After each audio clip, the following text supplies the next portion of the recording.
रामकृष्ण हरी माऊली. आज आई सकाळ सकाळी ताक घुसळायला लागली होते बघा. आणि काल आमच्या इकडं मी म्हटलं होतं तुम्हाला भरपूर आभाळ आलं आहे आणि वारं कवदाळ पण सुटलं होतं. पण थोडासा पाऊस आला, पाऊस काही जास्त झाला नाही. पण विजा आणि वारं खूप होतं. आणि दुसऱ्या दिवशी पण तसंच होतं सेम बघा.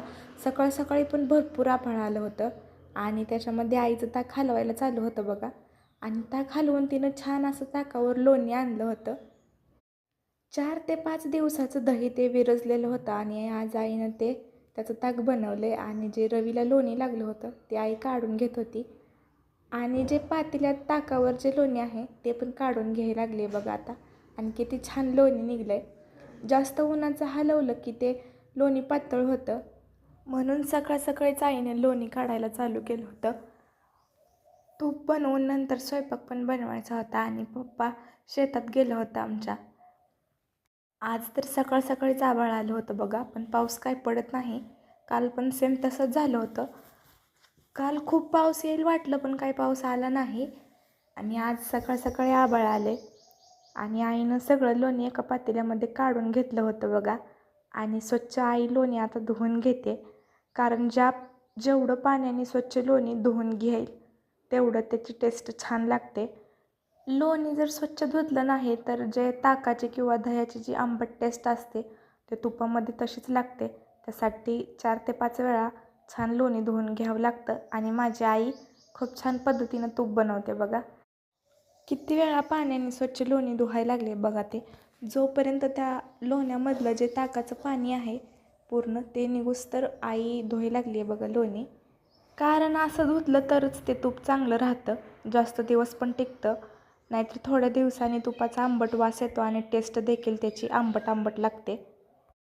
4 ते 5 दिवसानंतर आई रोजच दही ताक असं काहीतरी बनवून ठेवत असते आणि आज पण तसंच होतं. 4 ते 5 दिवसाचं दही जे आईनं बनवलं होतं त्या दह्याचं आज ताक बनवलं आणि लोणी काढलं होतं बघा.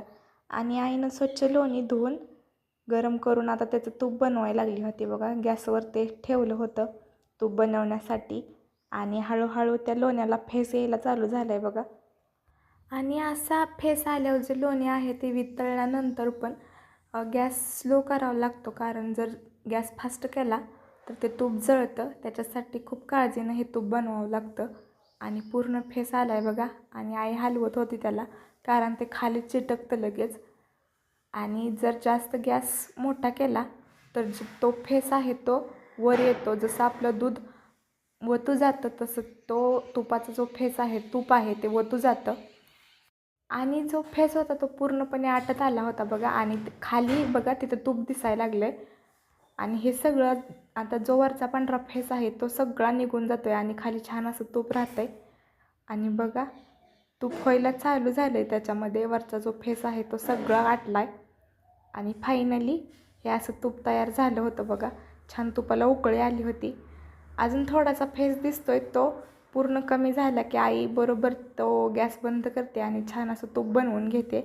आणि सगळा फेस आटला होता आणि फायनली तूप तयार झालं.